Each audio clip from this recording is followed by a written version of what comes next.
Hi అండి, అందరికీ ఎలా ఉన్నారు? అందరు బాగున్నారా? నేను చాలా బాగున్నాను. Welcome back to our channel Srihari 4495 vlogs.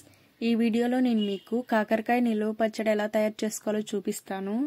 చాలా అంటే చాలా బాగుంటుంది. టేస్ట్ చేదు కూడా పెద్దగా అనిపించదు, చాలా తక్కువగా ఉంటుంది చేదు.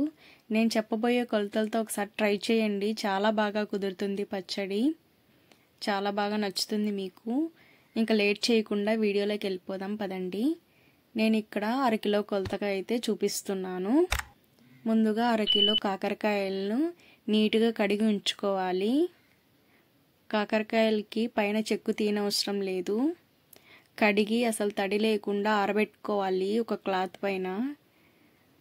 ఇక్కడ అరకిలో కాకరకాయలనైతే నేను పచ్చడి చేస్తున్నాను కాబట్టి 100 గ్రాముల చింతపండునైతే తీసుకోవాలి. అరకిలో కాకరకాయ పచ్చడికి 100 గ్రాముల చింతపండు పడుతుంది. ఒక గిన్నెలోకి చింతపండును తీసుకొని వేడివేడి నీళ్లను చింతపండు మునిగే వరకు పోయాలి. ఇంకా కొన్ని ఎక్కువగా పోసినా పర్వాలేదు. ఇప్పుడు స్టవ్ ఆన్ చేసుకొని ఒక కడాయి పెట్టి 1/2 టీ స్పూన్ మెంతులు, 1 టేబుల్ స్పూన్ ఆవాలు, 1 టీ స్పూన్ జీలకర్ర వేసి లైట్గా ఫ్రై చేయాలి. మరి ఎక్కువగా వేగినా బాగోవు. ఊరికే అలాగా వేయించామంటే వేయించినట్లుగా సెగ తగిలితే సరిపోతుంది. ఇప్పుడు వీటిని ఒక ప్లేట్లోకి తీసుకొని చల్లారబెట్టుకోవాలి. చింతపండు చూడండి మెత్తగా నానిపోయింది.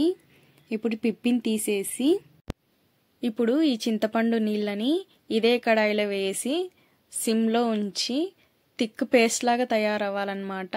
ఈ చింతపండు నీళ్ళు చింతపండు పేస్ట్ లాగా తయారవ్వాలి. అంతవరకు మధ్య మధ్యలో కలుపుతూ ఈ పేస్ట్ని తయారు చేసుకోవాలి. చూడండి థిక్గా పేస్ట్ అయిపోయింది చూసారా? ఈ విధంగా అయినప్పుడు స్టవ్ ఆఫ్ చేసి ఈ చింతపండు పేస్ట్ని ఒక కప్పులోకి తీసేసుకోవాలి. ఇప్పుడు స్టవ్ ఆన్ చేసుకొని కడాయి పెట్టుకొని ఇందులోకి 400 గ్రాముల నువ్వుల నూనెను కానీ శనగ నూనెను కానీ వేయాలి. కాకరకాయ ముక్కల్ని మరీ పల్చగా కట్ చేసుకోకూడదు, కొద్దిగా మందంగానే కట్ చేసుకోవాలి. లోపల గింజలు కూడా తీయాల్సిన అవసరం లేదు. నూనె వేడెక్కిన తర్వాత కొన్ని కాకరకాయలని వేసుకొని డీప్ ఫ్రై చేసుకోవాలి. మరీ ఎక్కువగా వేగకూడదు. కాకరకాయలు సగం వేగితే సరిపోతుంది. ఎక్కువగా వేగితే పచ్చడి బాగోదు. ముందుగా కాకరకాయలను కడిగి ఆరబెట్టుకోవాలని చెప్పాను కదండి, అసలు తడి లేకుండా. అవి ఆరిన తర్వాత ముక్కలు కట్ చేసిన తర్వాత కూడా ఆరబెట్టుకోవాలి తడి లేకుండా. ముక్కలు కూడా పూర్తిగా తడి ఆరిన తర్వాతనే మనము పచ్చడి చేసుకోవాలి. చూడండి ఇవి సగం వేగిపోయాయి. వీటిని ఒక పక్కన ప్లేట్లోకి తీసేసుకుందాం. ఇప్పుడు మిగిలిన కాకరకాయ ముక్కలన్నిటినీ కూడా డీప్ ఫ్రై చేసుకోవాలి. చూడండి ఇవి కూడా వేగిపోయాయి. వీటిని ఒక పక్కన ప్లేట్లోకి తీసేస్తున్నాను. ఇలా చూపించినట్లుగా సగం వేగితే సరిపోతుంది. ఇప్పుడు ఇదే ఆయిల్లో 1 టీ స్పూన్ ఆవాలు, ఒక 15 వెల్లుల్లి రెబ్బలు దంచి వేసుకోవాలి.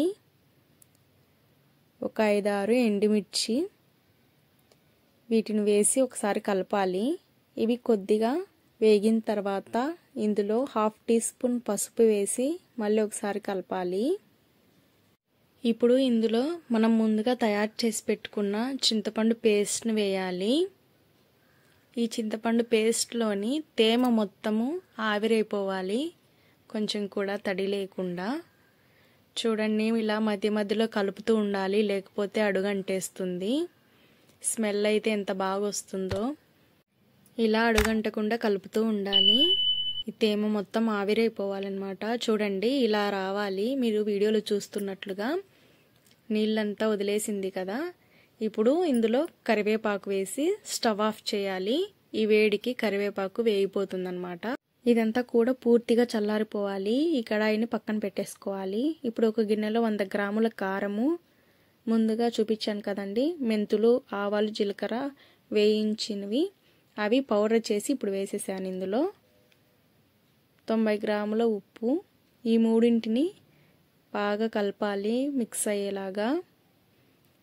ఇలా బాగా కలిపేసిన తర్వాత ఇందులో వేయించి పెట్టుకున్న కాకరకాయ ముక్కల్ని వేసి ఈ కారం అంతా మొత్తము కాకరకాయ ముక్కలకు పట్టేలాగా కలపాలి. బాగా చేత్తో అయినా కలపచ్చు.